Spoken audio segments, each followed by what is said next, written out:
La composition est agencée en vertu d'un critère de symétrie qui prévoit la représentation spéculaire des personnages avec un espace central dégagé. De la sorte, le regard du spectateur est attiré par la luminosité du paysage à l'arrière-plan où se situe le point de fuite de l'agencement perspectif. L'impression d'éloignement des montagnes est donnée non seulement par leur dimension réduite, mais aussi par la brume qui enveloppe et estompe les formes. Le niveau de la pièce dans laquelle se déroule la scène est surélevé par rapport aux architectures de l'arrière-plan. L'impression d'espace de la pièce est donnée par la succession des arcades et des colonnes qui se répètent des deux côtés.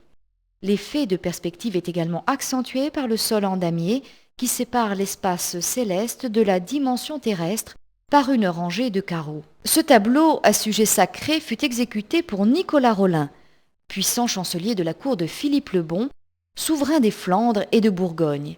Il s'agit d'une des œuvres les plus représentatives de la Renaissance flamande, époque marquée, comme en Italie, par la redécouverte de la nature et de la dignité de l'homme. L'auteur en est Jan van Eyck, grand artiste qui figura parmi les promoteurs du renouveau de la peinture flamande du XVe siècle, très apprécié à la cour de Bourgogne, où il travailla longtemps.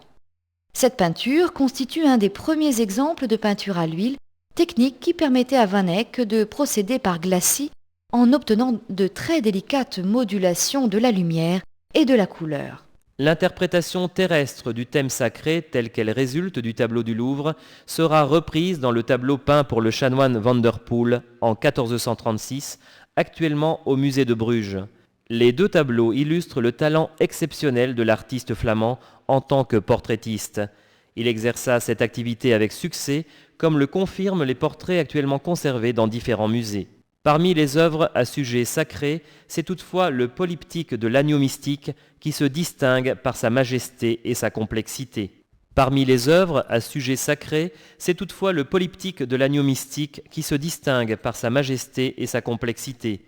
Conservé dans l'église Saint-Bavon de Gand, il a été peint par Jan van Eyck en collaboration avec son frère Hubert en 1432. L'art de Van Eyck, admirable par ses qualités et son caractère innovateur, trouve des échos chez d'autres peintres flamands de la première moitié du XVe siècle, comme le maître de Flémal, identifié comme Robert Campin, et Petrus Christus.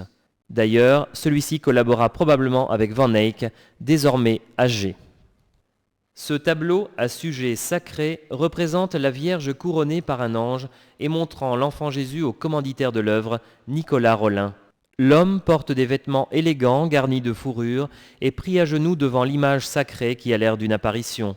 Contrairement à ce que voulait la tradition médiévale, c'est-à-dire que soit appliquée une rigoureuse hiérarchie des dimensions selon l'importance des personnages représentés, dans ce tableau de Van Eyck, il n'y a aucune différence de taille entre le commanditaire et la Vierge, ce qui fait apparaître l'importance que la Renaissance accordait à l'homme.